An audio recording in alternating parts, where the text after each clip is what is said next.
Well, after 11 consecutive wins to start the season, first time in franchise history, the Steelers have now dropped 2 in a row. This time on a Sunday night football extravaganza. Well, it was looking like it was going to be an extravaganza. It didn't quite live up to those lofty expectations, but still two of the best teams in the NFL, definitely two of the best teams in the AFC, went toe-to-toe, and the Buffalo Bills were the better team, easily. 26-15 is your final score.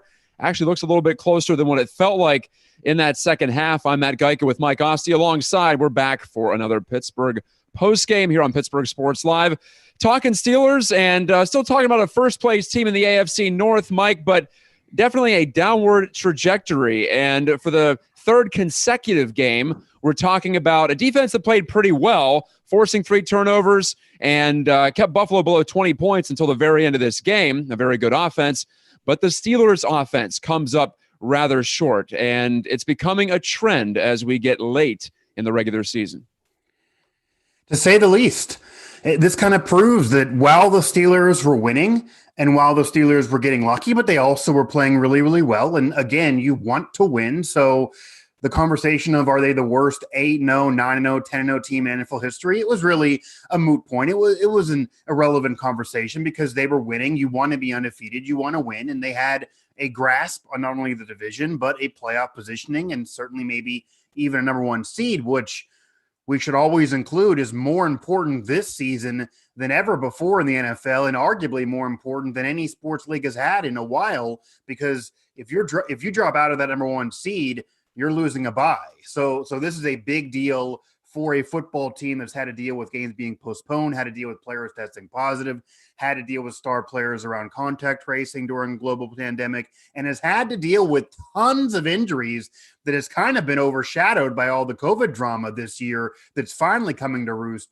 But this also proves that while the Steelers were winning and while they were getting lucky and also playing well at times, that they also weren't playing well at other times, and they also were exposed, and they also had some gaps, and they also had some games in which maybe they shouldn't have won, and they just were getting lucky to get the victory. And recently, especially even before losing to Washington, they had some games where they flat out should have lost, and maybe even could argue to have been said to deserve to lose. So that all now eventually proving to have been evident, to have been true. Saying it at the time wasn't hating. Saying it now isn't hating. It's just true, and it's just what your eyes are telling you. And while this Steelers team is a playoff team, they officially clinched a playoff spot earlier in the day with Miami's loss. So the Steelers, they could lose every game the rest of the year. They're going to be in the playoffs, which would be the first time since 2017. So that's kind of a big deal in a way. With all the drama and injuries the last couple of years, they didn't get in. They're now in this year. But Cleveland now coming up strong. They don't have the division title secured by any means. They will play them to end the year, which certainly is a game now that looks vulnerable. They now have lost an AFC game. Kale and I talked last week so much when you were out. I don't know if you went back and listened that, and they even said on the broadcast that if you were going to lose a game, losing to Washington with the remainder of the schedule was the best game to lose. And it's why that the Steelers with a victory tonight would have still had home field advantage, because the Chiefs had lost an AFC game. Now the Steelers have lost an AFC game. So they didn't play well. They haven't been playing well. It's a major concern. They're still a good team that's going to be in the playoffs, but tons to improve upon. And the celebration for the inevitable AFC title game against the Chiefs is over. They now need to focus on getting better, making sure they win the division, and worried about the Chiefs and the Bills, because I think maybe the Bills might have felt disrespected with so many people talking about the Steelers versus the Chiefs and which team is better and the inevitable AFC title game between the two. But the Buffalo Bills have now entered the chat, Matt. Yes, they have. And you can enter our chat here on Pittsburgh Postgame. How about that segue? You can fire it up there on the right side of the screen here on YouTube. We already have Akeem the Great, YT, Acceleration Rules, and Ed K chiming in all sorts of ways and fashions, and we'll get some of that intentional. I've done this before. On the air here. Yeah, I loved it, and it worked out perfectly here. And at least in one way, something positive happened for the Steelers tonight, Mike. It's they played a game that was actually scheduled for this time at that time. And on that day, It's been a couple of weeks since they've experienced that. So a return of normalcy in that way, and a continuation of a trend if you're talking about actual on-the-field activities. 70 straight games now with at least one sack for the Steelers as they got to Josh Allen there in the second quarter. But Josh Allen definitely outplayed Ben Roethlisberger. I don't want to say it was by any fault of the Steelers' defense. In fact, 24 for 43 for Allen, which is well below his usual conversion rate this season. He's been much improved in terms of accuracy, almost historically improved in terms of accuracy, in fact, from year over year. But I think just the bulk of the conversation has to be about the Steelers' offense. They scored 24 or more in 11 straight games, all of them wins, actually 10 straight games, pardon me. Then the eke-out win over Baltimore, the one that was postponed from Thanksgiving night. And that's been the start of a concerning trend here for the O. And even the return of James Conner and Marquise Pouncey from the COVID-restricted list wasn't enough, wasn't even close to enough to getting the running game going. And we've talked about this before. You could even say ad nauseum, Mike, that they don't need to be a dominant running team. They don't have to win the running battle every night. But looking at some of these numbers, James Conner, 12 for 18. That's difficult. Jalen Samuels, 4 for 15. Benny Snell got a couple of carries too, but nothing consequential. The Steelers' long rush on the night was 7 yards. They're not getting those chunk plays there, which they were earlier in the season, which as a result helped open up some of the passing game. And now even the passing game, the short passes, not working out. And I think exemplified by the pick six that Ben Roethlisberger threw late in that second quarter. The Steelers were winning 7-0 and looking like in a pretty decent position going into the half. Questionable roughing the passer penalty there against Mondu of Pittsburgh. Tough one, led to a field goal, made it 7-3. And then Ben throws the pick and taken to the house by Taron Johnson just before the half. And that turned the tables. Didn't have to necessarily, but it was a different game in the second half. And Mike, it looked like to a degree also the defense just wore out a bit. And they're missing, 4 linebackers right now, honestly. So let's remember that too when you're trying to critique this defense, which I'll try to do. I'll try to leaven the critique with that caveat that they are missing a lot of guys back there right now. Well, the Steelers' offense obviously struggled tonight, and the Steelers' offense obviously struggled against Washington. But I think people forget how long it's been since the Steelers' offense has been clicking on all cylinders. This is a Steelers' offense that Ben, yes, he's older, but he's a future Hall of Famer that has been really efficient most of this year. Granted, not as much the last couple weeks. The Steelers' offense that has tons of weapons in terms of a rookie like Chase Claypool, whose start to the year was being compared to Randy Moss and is still one of the better starts to a career in NFL history. Juju's still there. Deontay Johnson, who has now been taken off the field because he can't catch the football. James Washington was that 4th or 5th receiver that had tons of talent. People were talking, and myself included, on shows earlier in the season, Matt, on they should trade James Washington to try to get something for him because he's so talented. They just flat out can't use him. Why waste him on the Steelers? They now need him. Imagine if they would have done that. Lord help us. There would be nobody to catch the football right now.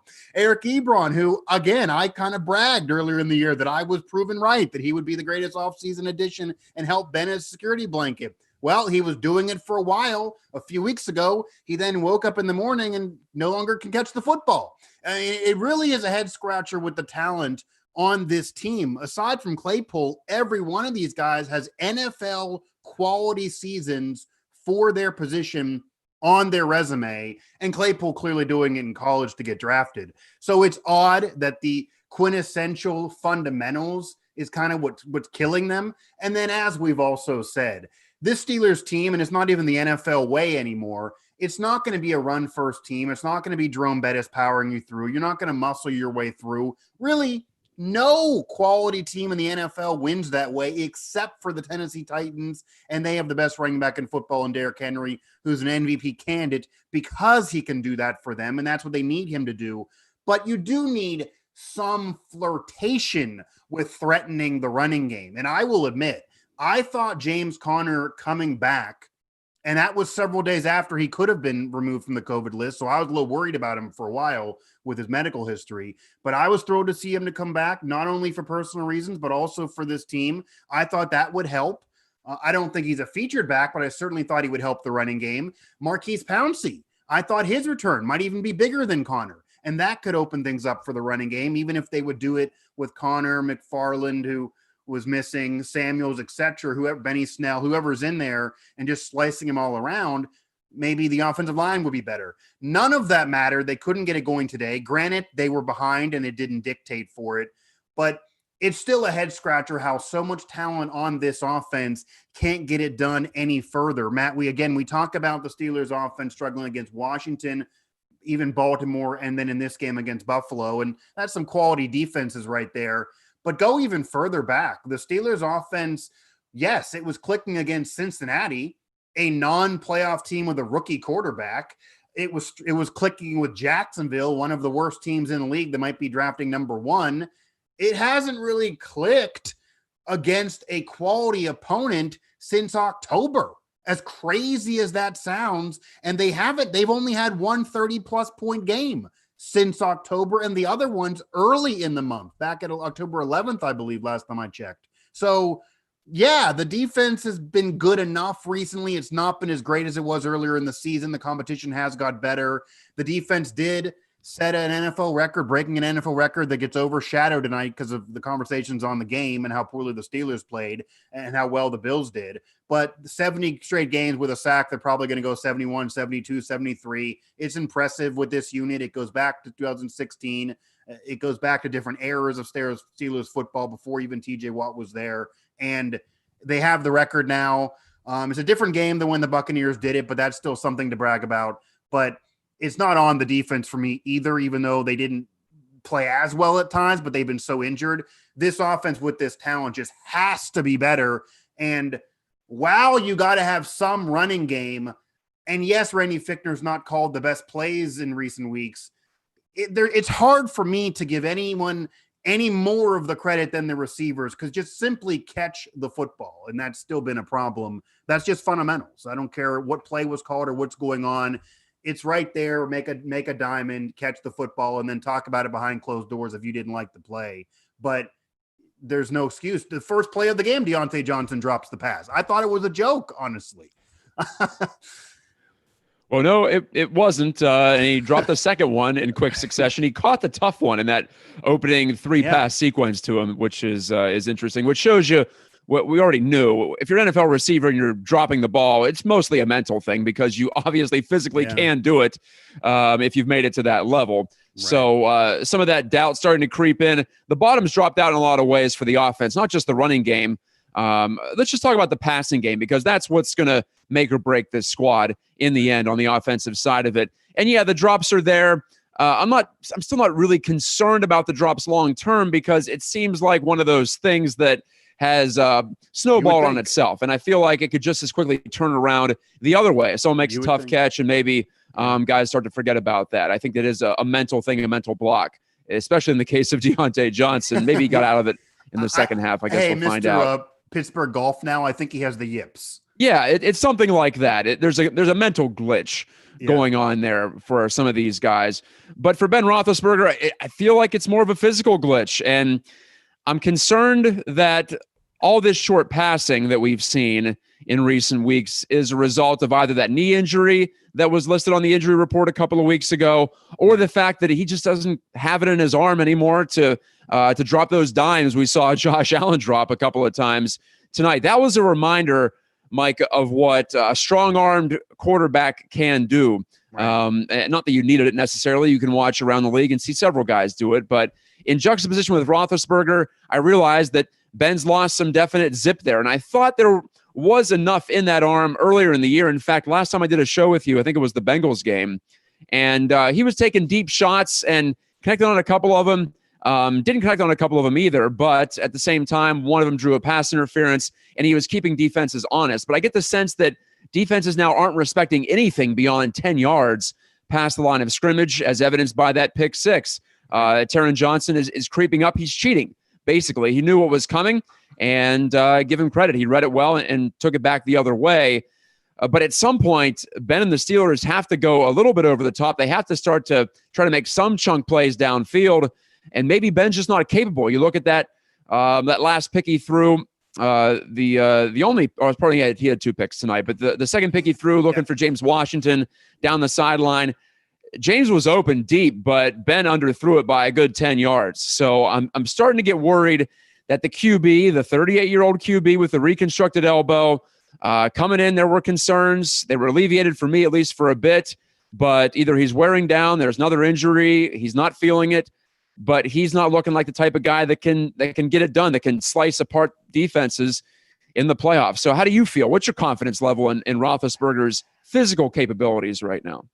Well, that's obviously going to be a major aspect of the Steelers conversation here moving forward.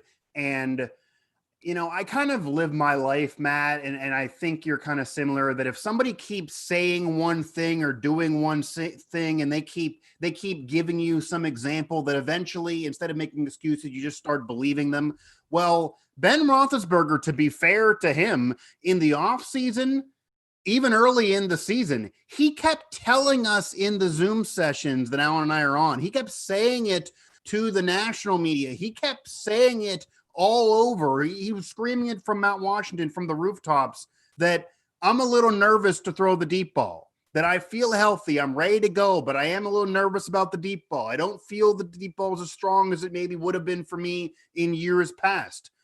He was letting us know that maybe that's the case. And yes, he is 38 years old. And I think of what you're watching with Josh Allen, to be fair, and this is why he was compared to Ben coming out of college and why he's talked about as being a young Ben. You are watching Ben as a younger quarterback. When Ben was younger, and I actually will tell you right now, when Ben was younger, he was not as good as Josh Allen is right now. And Ben is a Hall of Famer. Ben was not as good as Allen right now.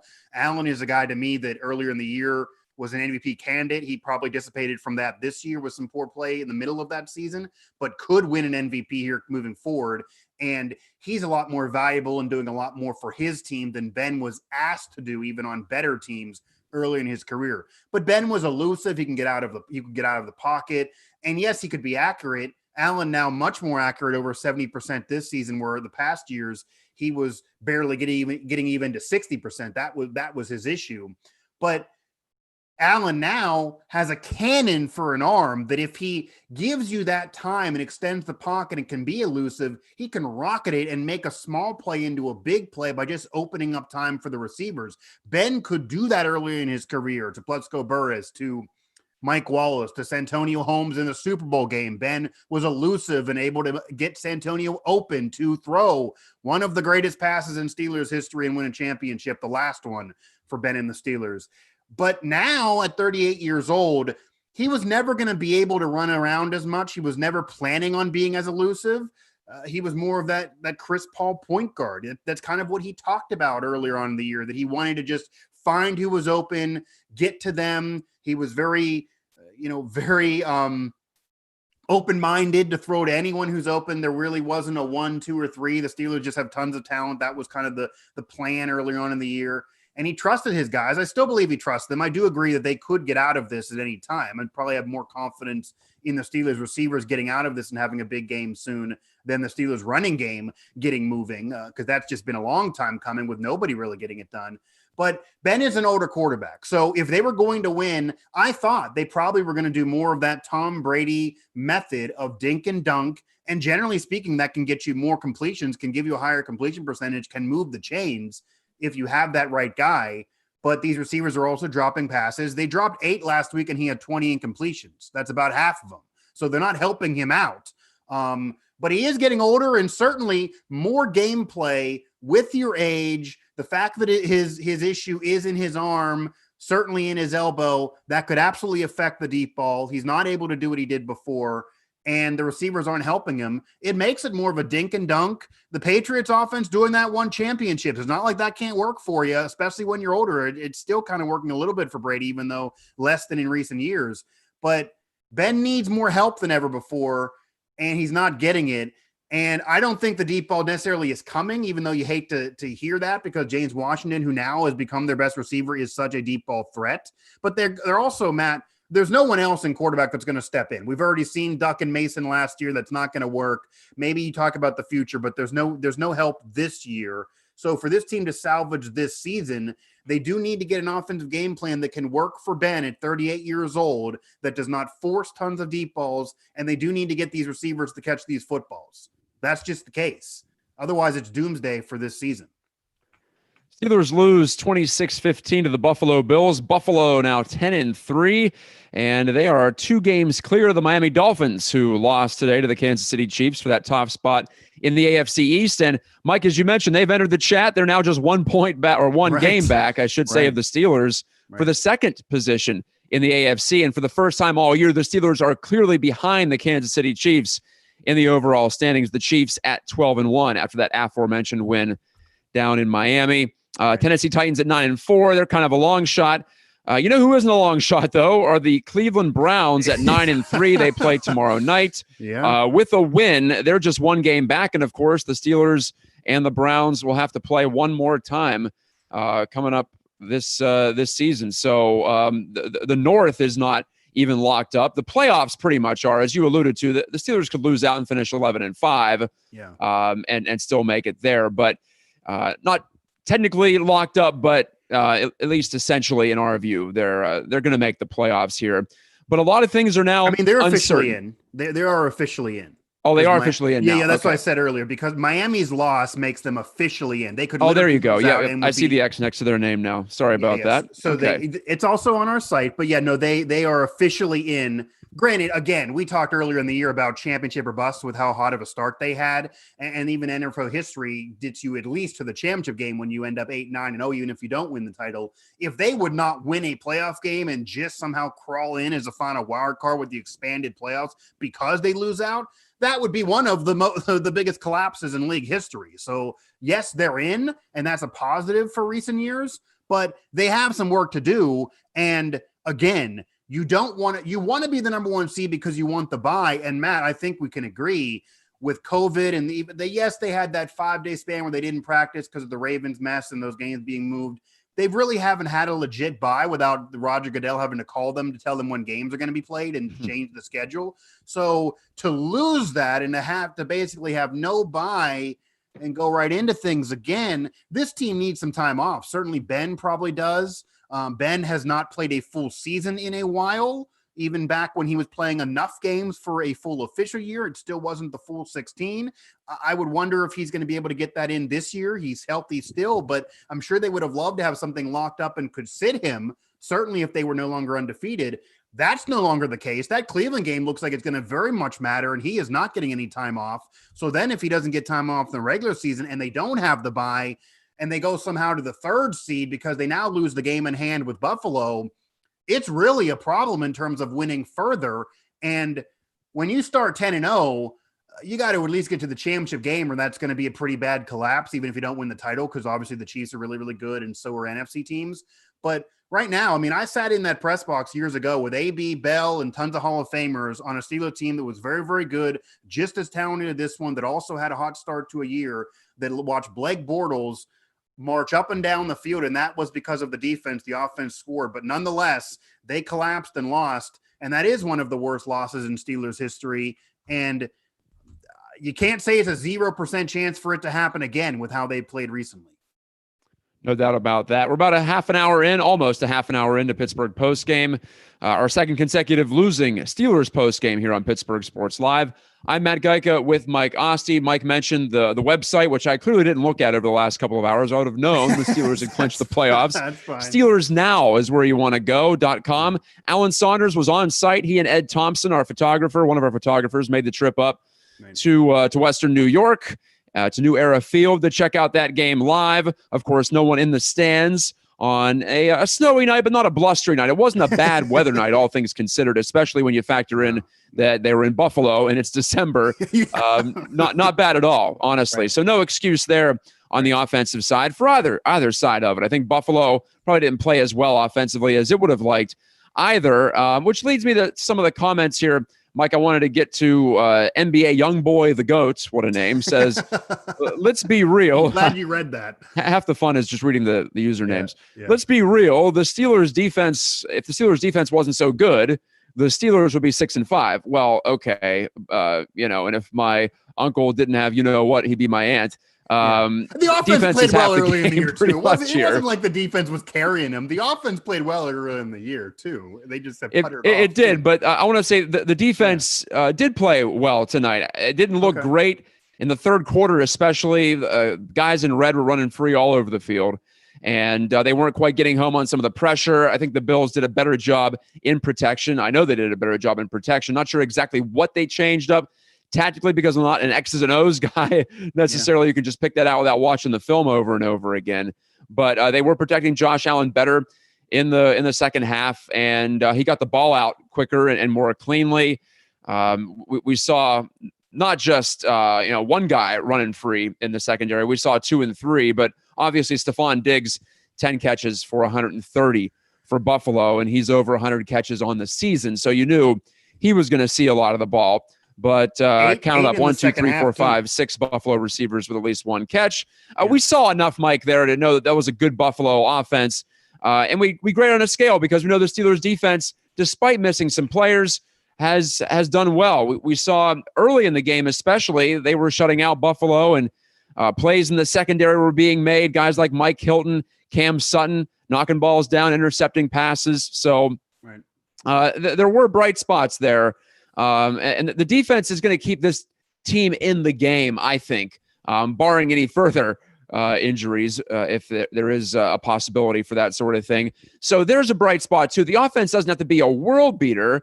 It just has to get back to some semblance of average, I think. And the D is going to keep these games in reach. I think also, while the offense does not have to be a world beater, and you're correct there, because the defense has been one of the best in the league most of the year, and that pass rush and the ability to get to the quarterback and create turnovers, those are the 2 things that you have to do as a defense to win a title in today's NFL. We've said this before. No defense anymore is going to put up a season like the 2000 Ravens, the 85 Bears, even the 2002 Buccaneers, the Steelers defense is often compared to in the record that they broken, and that team capped off the year with a title. We'll see if the Steelers defense can.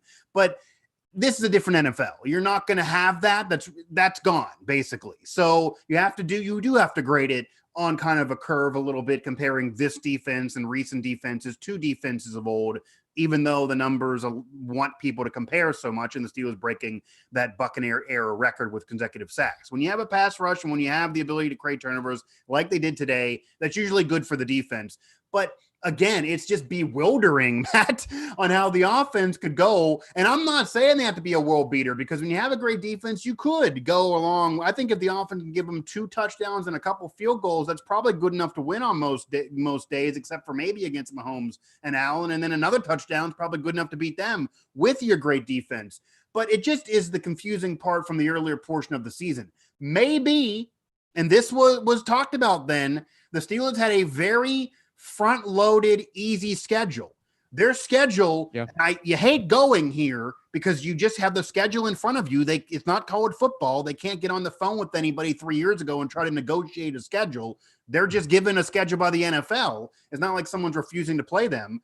But the beginning of the year, it was about until week 6 before they played anybody of note. They certainly were beating up on bad teams. They still relied on some luck to win. If you recall, because you were on some of those shows with me, against Philly, they weren't that good. They were able to get a victory, but they didn't really play as well as even that final score showed. And we've now learned that the Eagles are well exposed. Carson Wentz is now on the bench. Some people in the chat I see are talking about him being on the Steelers next year to replace Ben, since he's probably out of Philadelphia. But he was on the Eagles earlier in the year, and that was the only game he really played well in before losing his job. So that was weird. The Steelers were lucky to beat Tennessee, which is really the only good team they faced in that first month and a half. They had issues against Denver, who was into their third string quarterback. So again, the Steelers were playing well in the beginning of the year. They were winning, but the schedule was easier. There definitely were errors at times that now are coming to roost. And it doesn't matter who you play. This team just needs to play it better. And I do honestly believe they can play better. Yes, they are very beaten up with injuries. They entered the year very, very deep. I don't think nationally people realize how deep this team was entering the season. Very deep team. But that depth is being tested now when Spillane, who entered the roster with Devin Bush going down, miraculously played well. Nobody expected that. He then goes down. I think Joe Hayden not being there was a big issue for the Steelers defense secondary wise. You mentioned Mike Hilton. I think Mike Hilton had a great game tonight, but it doesn't matter when it's only one guy doing it. So they're just very injured defensively. Bud Dupree, you saw on the national broadcast when they're showing it looks like they made that 2 weeks ago.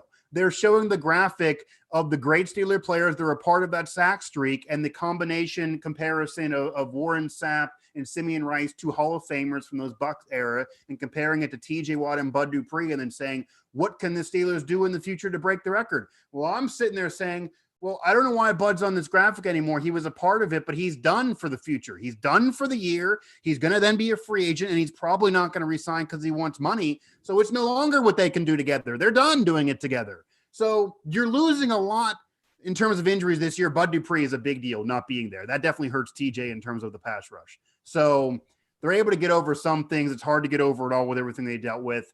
But I hate to make excuses too.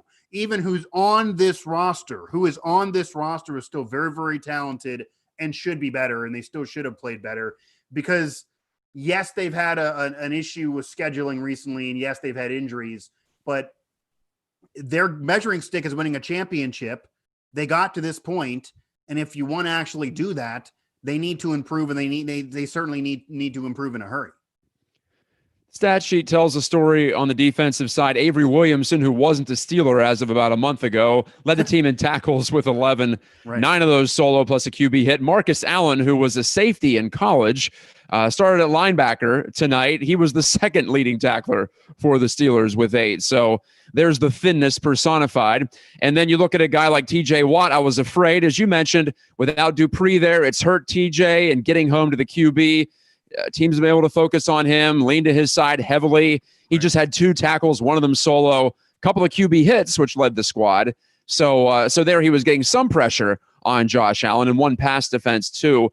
But Watt is not the outsized presence because the Steelers are much less balanced on the linebacking core with all the injuries and including the COVID situation with Vince Williams. So there's a lot going on there that you can't necessarily blame the Steelers for when it comes to the defensive side and some holes maybe being poked open. I saw Cam Hayward said the whole game went to hell after the first quarter for them. I'm not sure I totally agree with that on the defensive side, but you know what? He's right. It looked okay. And it was a punt fest early, and then eventually the Steelers got a lead, but they didn't hold it for very long, eventually losing 26-15. I saw Ed Kay there in the comments was saying Ben's arm is worn out after throwing 200 times over the past 3 games. Well, maybe 100 of those, he's just placing them over the middle. He's not even putting any zip on them. So I don't think there's much to the arm fatigue angle. He's not gunning it downfield. Remember, this guy's only practicing for real 1 day a week, too. He's punting in the walkthroughs on Saturday. I think he's practicing on Wednesday or Thursday. That's it. So it's not like his best game of the year, though. He didn't practice at all. That's true. It was the Bengals game, correct? Yeah, correct. He did not practice one bit that whole week because he was at home because of contact tracing, and all he did literally was look at his iPad, and he even joked that he got the same clips that we have here on in terms of the media on Steelers Now and on PSL. So he basically did almost sounds like he did really no work, and he ended up with his best game of the year. Maybe you should try to repeat that coming up as the Steelers prepare for Monday Night Football on ESPN next week. He is very honest recently. I do enjoy that, Ben. And he's got nothing left to lose now at age 38. Here's something, Mike. Let me know if you think this is a thing or just a blip. We're seeing increased yardage on kick returns against the Steelers. Andre Roberts for Buffalo, just 3 returns in this game. As you know, it's a minimized part of the sport now because of how the kickoffs have been moved up, and they're almost all touchbacks. But on the 3 opportunities Roberts got for Buffalo, 93 total yards. That's an average of 31. It's over 30 per return, including a crucial one after the Steelers cut the lead to 8. They got the touchdown to Juju. They got the 2-pointer to Ebron in the 4th. They give up a big return out to the 35 or the 40-yard line. From there, the Bills got a couple of first downs. They got the PI, pass interference call, and they got the field goal. And essentially, that was that. So a lot of times in special teams, it's not entirely fair, but it's when you give it up. It's not whether you give it up. And in that case, it was a little bit of both because Roberts had a nice day against the Steelers kick coverage team. We've seen that a couple of weeks now. We saw it against Washington, against Baltimore. Some guys running loose suddenly. So Really no excuse, Mike. As I alluded to, it's so much easier to cover a kickoff in the NFL these days. And the Steelers haven't cut the mustard in that category lately. No, just to pile on. That's part of it. Special teams has been a Hitting problem yards, for the Steelers in recent weeks. And I think special teams was also a big bonus for the Steelers earlier in the season that they did not get last year. Ryan Switzer in returns was not getting it done last year. They were able to bring in Ray McLeod, who, on the flip side of what you're saying, yes, they're not stopping others and they're seeing field position be plentiful for the opponent, but the Steelers are also not getting field position in their favor. So special teams across the board joining the offense, and maybe the defense dipping a little bit in terms of poor play in recent weeks. Ray McLeod, honestly, I even tweeted this at the time, Matt. The only way this game could have started worse for the Steelers is if they would have turned it over and there would have been a defensive touchdown or some turnover touchdown for the Bills. You see the first couple passes being drop balls, so clearly that's going to churn that conversation and increase the yips for the Steelers receivers. And also Ray McLeod, who no one's been able to get his name right on a broadcast. He's been called Ray McDonald, and now his name is actually Ray McLeod, by the way. But he's been playing a lot more like McDonald than he has been McLeod in recent weeks. In order for him to earn his name back, he needs to start getting some yards as a returner. He's not able to establish anything in terms of field position either. So not only are they not getting any field position for themselves and starting back in their own area or the 20 at best, and then the opponent is starting further up the field, even though with the new rules that shouldn't be the case. So special teams has been a major problem for the Steelers as well. But I honestly think it's kind of funny with the Steelers, Matt. They've had to deal with so much drama in terms of COVID. They had to deal with so many injuries. The offense has all of a sudden gone in the witness protection program, despite all the talent with how well they played earlier in the year. They've now lost a couple in a row. They haven't played well in several weeks. They're now 11-2 and vulnerable for all these different playoff positioning scenarios that are all really negative for the Steelers. And yet, because of all of that, that's overshadowed the special teams issues. So certain players on this team are actually able to slide under the radar because there's just so much to friggin' talk about with the Steelers right now. And they don't even have the Penguins or any other team around, with Pitt declining a bowl game. The Mountaineers right now are in question of whether they're going to play one. Their season wasn't great. Penn State lost 5 in a row before they started things. The Penguins are starting up eventually, but not right now. So, yeah, they're the toast of the town, and there's a lot to discuss negatively because there's a lot wrong with the Steelers now, which, again, yes, 11-2 is a good record. They're going to be in the playoffs. That's a positive after recent years, but it really does feel like they're letting this season slip away, and the poor play earlier in the year maybe was showing that those wins are more fool's gold than now what we're seeing, but there is still tons of talent, so we'll just see, I guess.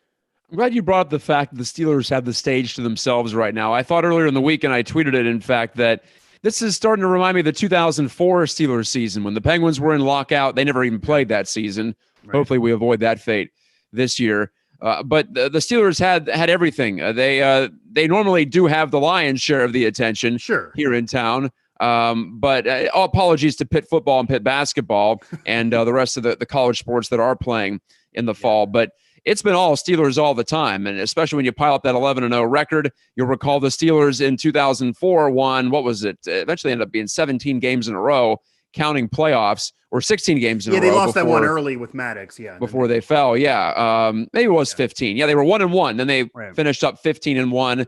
Right. Dominant defense that year. That was rookie year for Ben Roethlisberger as well. And they kind of faded late in that season, even though they were covering it up. Remember, they were lucky to get past the Jets in the first round of the playoffs. I remember they beat the Bills with their second stringers. Their first stringers were losing. The second stringers came on. A guy named James Harrison. That was a different era of Bills football, too. That was a different era of Bills football. That was the last game of that regular season. So I don't want to belabor the point, but I always like to draw those comparisons. And at least in a couple of ways, we're looking at 2004 scenario. Of course, right now, that would mean making the AFC Championship game and hosting it. So maybe at this point, at this trajectory, when it looks like the stocks are trending down in a lot of ways, be a plus. You would take that.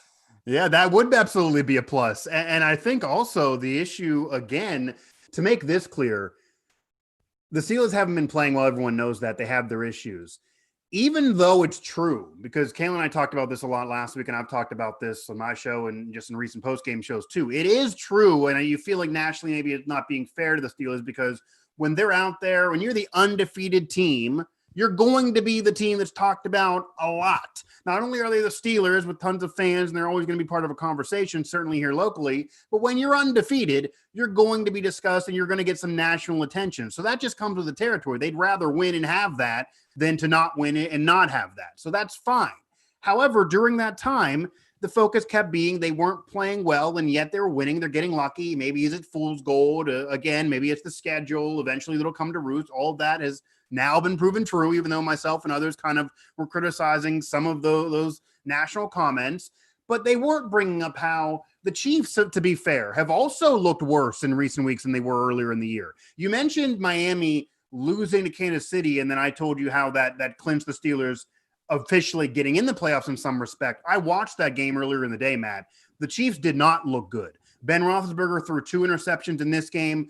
Patrick Mahomes, who's the reigning MVP, the reigning Super Bowl champ, he's been compared to LeBron James of the NFL.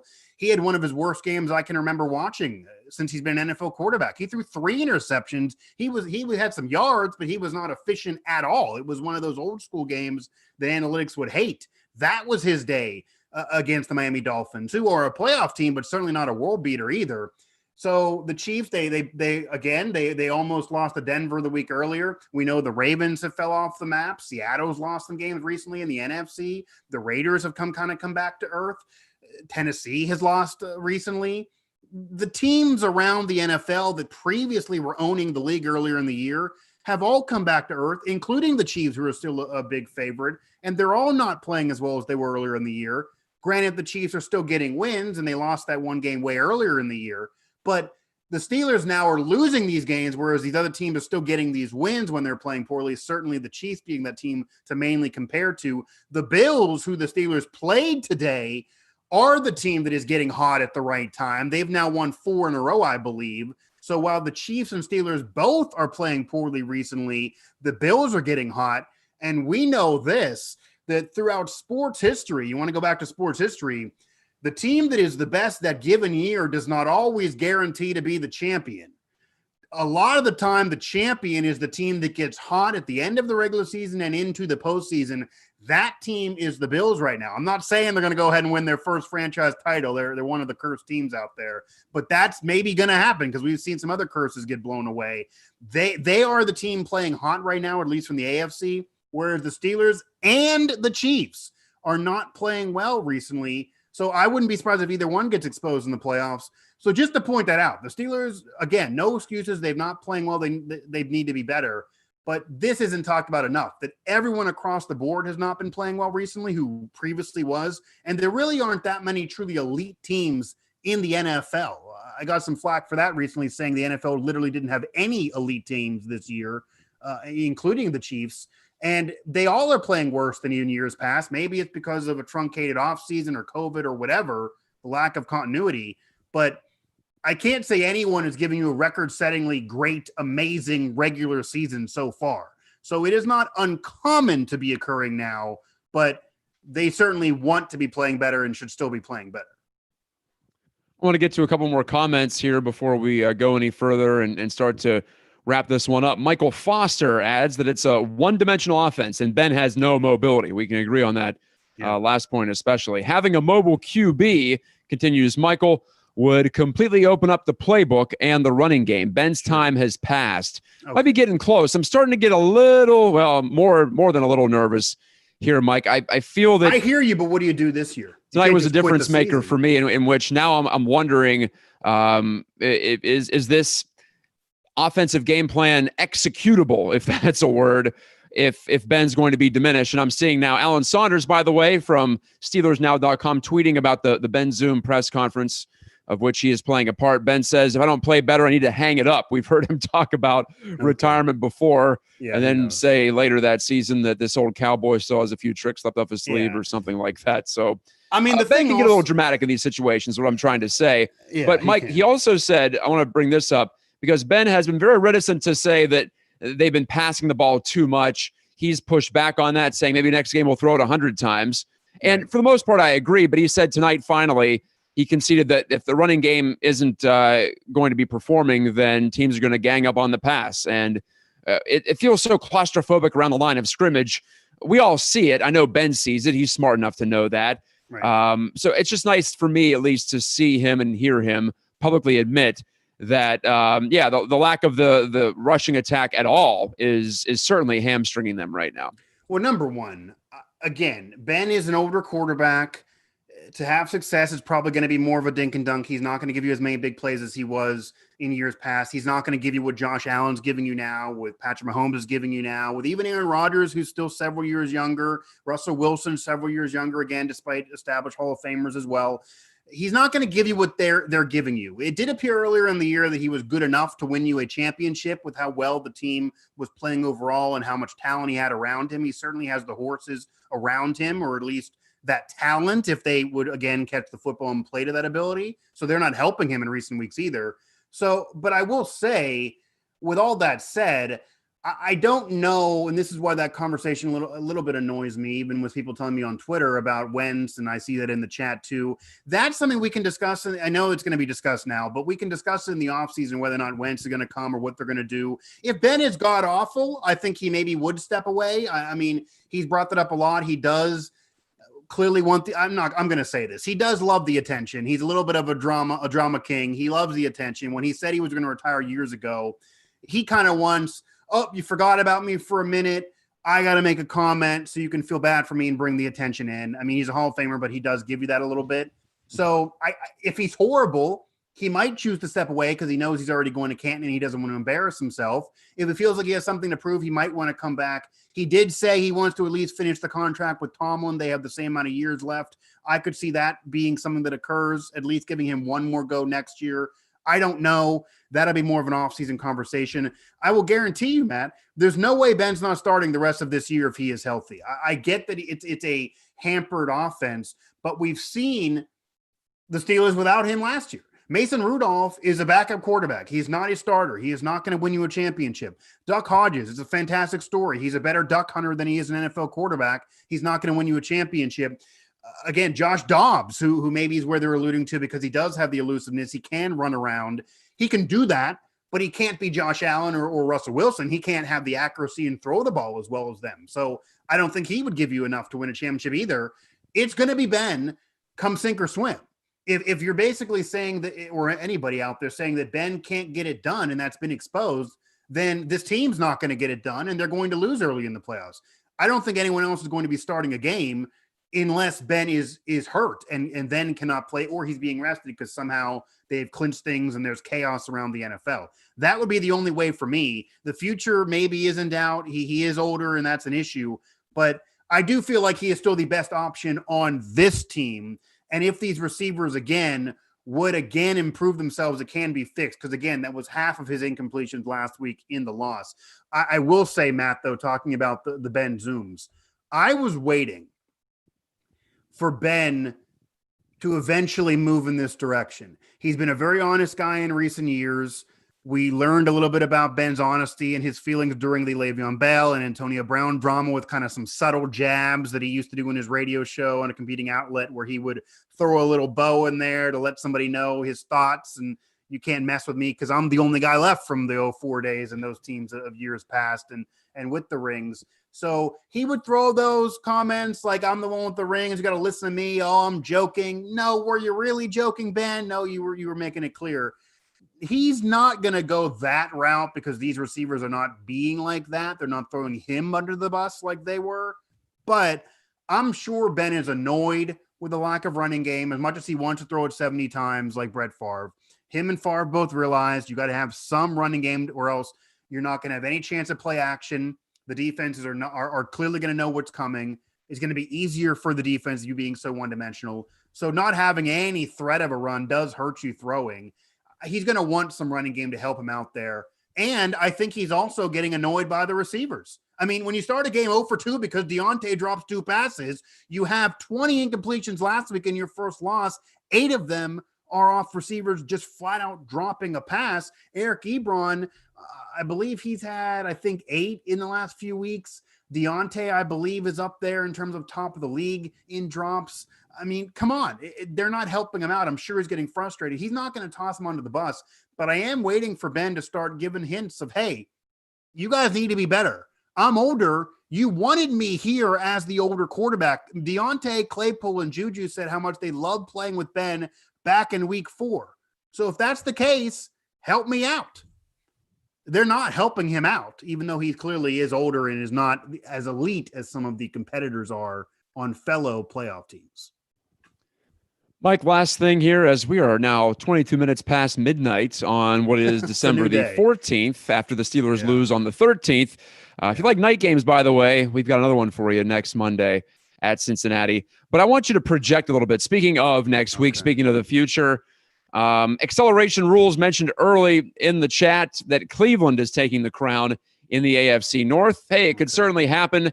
They'll have to probably beat the Ravens, though, tomorrow night on Monday Night Football on ESPN. They host Baltimore, and then they are at the Giants and at the Jets. So pretty good chance that Cleveland rolls, or a decent chance, Cleveland rolls into the final game of the season at home against the Steelers in Cleveland on a 7-game win streak. They've won 4 in a row, have the Browns, to improve to 9-3. If they take care of the Ravens, Mike, then it might be over, because the Steelers still have to play. Well, they have the Bengals next week, which I mentioned, but then they have the Colts, who are pretty decent, at home, and then they got to go on the road to the Browns, of course. So if you had to eyeball it right now and pick a winner in the AFC North, what do you think is going to happen here? Because I feel like we're going to see a tie atop the division. I'm not sure where the tiebreakers might go, but I could easily see a 12-4 for the Steelers, or a 13-3, and the Browns finish at 13-3 as well. It's 2020. A tie atop the AFC North would just be on brand to close out the year. That would be the asinine way to go out this year here for the NFL and for the Steelers. And if the Browns win that last game, that would be a 1-1 tie in the season series. So they'd have to go to division record at that point. I'm not going to go through all the permutations right now. Yeah. And when you go to the division record, the Steelers do have the losses, the loss to the Washington football team, and then also to Buffalo, but they were able to sweep the season series with the Ravens, which that's going to come back and be big for the Steelers. The Browns have already struggled. So I believe, without quoting me, that if they did go that route, Matt, I believe the Steelers would most likely win that tiebreaker, which I'm sure would annoy a lot of Cleveland fans, because they've been way better as this season has progressed, even though they did start out hot. And to be fair to them, they dealt with injuries. OBJ hasn't played since beginning of the first quarter of the season, and they had to kind of figure things out. To be honest with you, off of a prediction, again, as much as the Steelers have not been playing well and they've been exposed in this, the Steeler postgame show, we're a Steelers outlet, we're a Pittsburgh channel, so we're going to know more about and cover the Steelers so much. Let's not lose sight of the NFL and the overall perspective.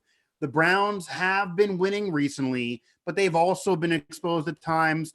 They've also played poorly at times. Matt, you look at a common opponent. The Steelers destroyed Jacksonville. The Browns beat the Jaguars by 2, and they almost lost the game. Like the Browns have not been world beaters by any means. If I had to predict things right now, the Ravens have fell off the map. I wouldn't be shocked if they fall out of the playoffs altogether and don't get in.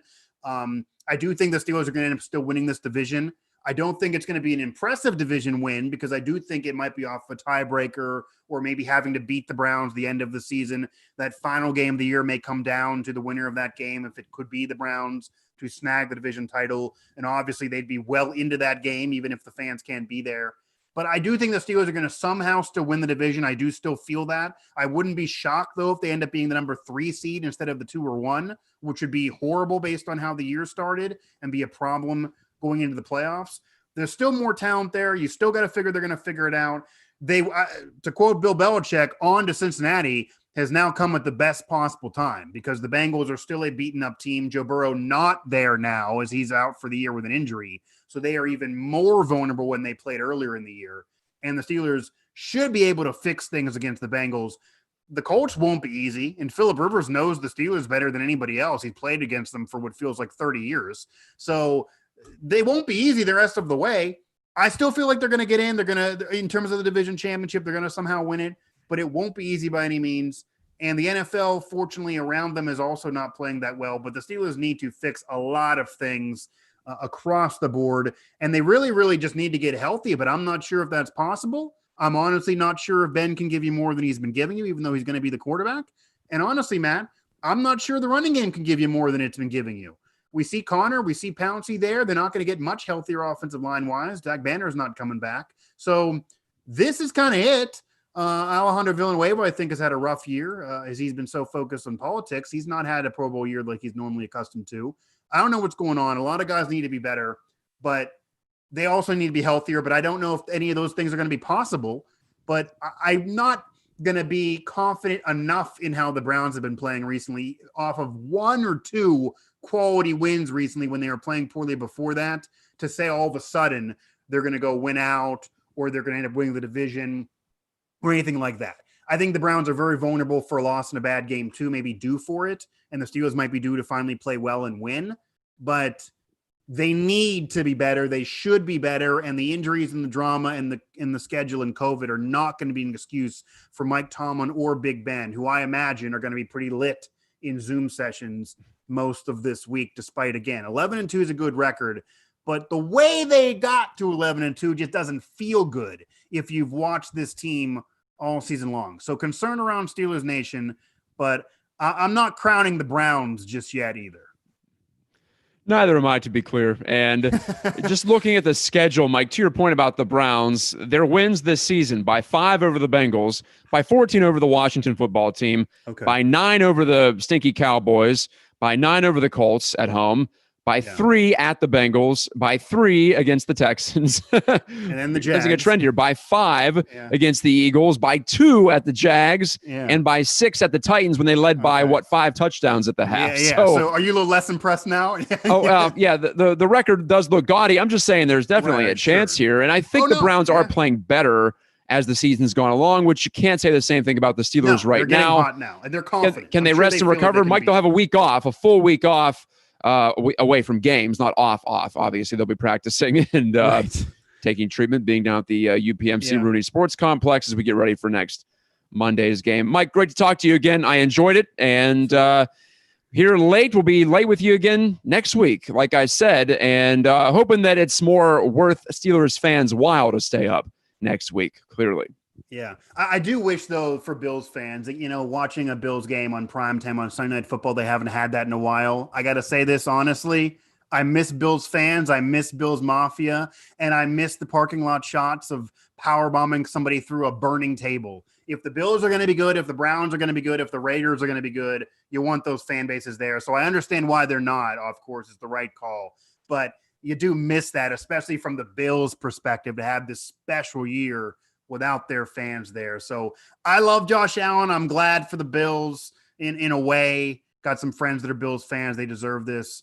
But the Steelers just freaking need to be better. And even in losing this, I'm not surprised they lost. I wasn't surprised they would lose. But the way they lost, again, just doesn't feel good. It's been bad. It's been ugly. It's not been that good recently.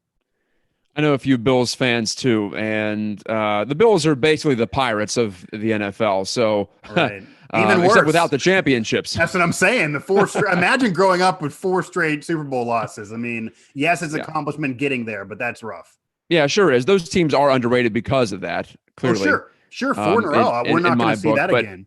Passionate sports town. They haven't got a lot from the Sabres recently either. So they're looking pretty decent with this Bills team. I'm excited to see what Josh Allen can do. And the rest of the team, really. It was an impressive performance tonight as the Bills take care of the Steelers by the unconventional score of 26-15. For Mike Asti, for Alan Saunders and Ed Thompson on site, don't forget about them. Check out their work at SteelersNow.com. And check out the work of Mike and Alan at Steelers.com or SteelersNow.com throughout the week as we prepare for game number, what is it going to be, 14? Yeah, do the math.